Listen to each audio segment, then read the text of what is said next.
Hey everybody, this is Leo, and this is a quick YouTube video to show you how to create email accounts for Midas. They have two domains now. Carlos has MidasKnoxville.com, and he's also acquired MidasHickson.com because he's purchased a new building down in Hickson, Tennessee, Chattanooga, and is operating another Midas down there. Yay, Carlos.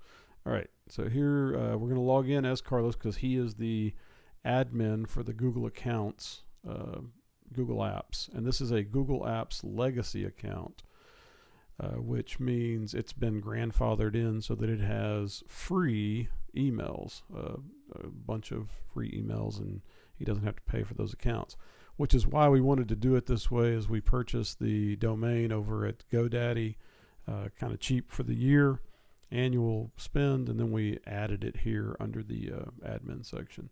So if we look at now admin.google.com and jump over there, and we're logged in as Carlos still, it'll pull up the admin panel and we can see what's going on here. I can kind of run through how we added the domain.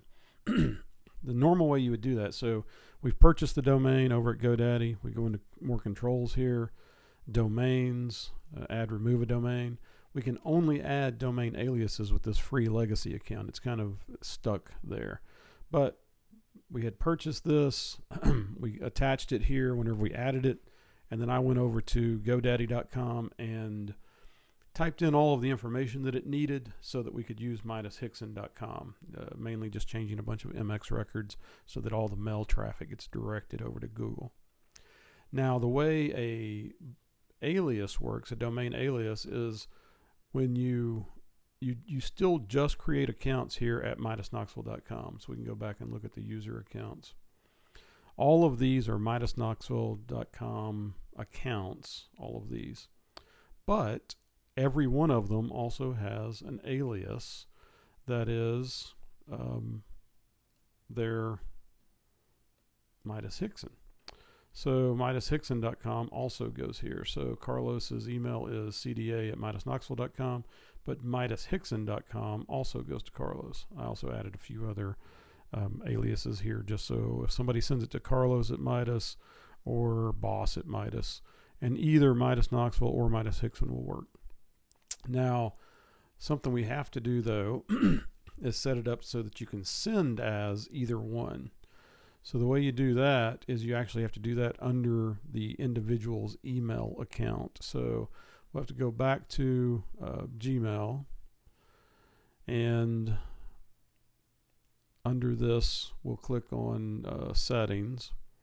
So this is actually going to load Carlos's email, so we don't want to look too much at all these things and everything, keep them kind of quiet there.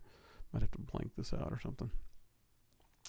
So you go down and you have accounts, and let's say you want to send mail as another account. You add another email account, and the email account is cda@MidasHickson.com, and treat as an alias, specify reply to address. Next step.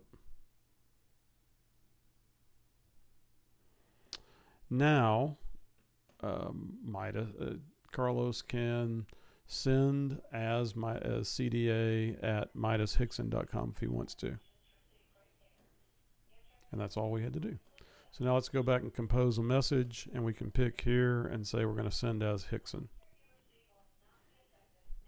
And the reply to address will be Hickson. So that's all you really have to do.